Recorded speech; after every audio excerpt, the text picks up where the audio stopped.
Hey guys, it's iPod Pro here, and today I'll be showing you guys how to increase your FPS in Fortnite. So the first thing I tested was my average FPS at max settings, 1080p, and motion blur. After looking back in slow-mo, the average FPS turned out to be around 70 FPS. Next, I disabled motion blur.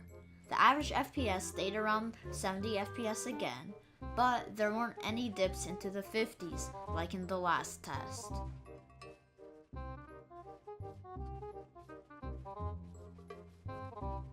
Afterwards, I decided to put all of the settings on low. Now I was averaging about 100 FPS, with the lowest going to around 70 FPS. I wasn't experiencing any more hiccups, but the visual changes were quite noticeable. For my final test, I decided to make the game run at 360p. I was expecting some major improvements, but this change saw a minor increase in FPS, which is almost negligible.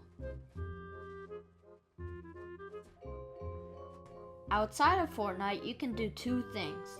You can turn on Windows Gaming Mode, even though in most cases, Windows automatically recognizes Fortnite as a game, or download the latest drivers if you haven't done so already. Here are my final thoughts.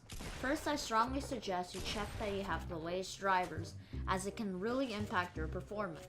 After a recent AMD driver upgrade, I've experienced a 20 FPS boost. If you're experiencing short lag spikes, I would just recommend turning off motion blur. If you have constant lagging, toy around with the settings. I would suggest leaving the render distance on maximum, as that's the only setting that will hinder your performance. Changing the resolution won't help a lot, so there's no point of trying.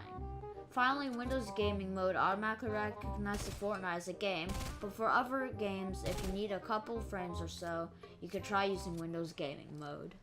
I hope you guys enjoyed this video. Make sure to like and subscribe, and I'll see you guys later. Peace.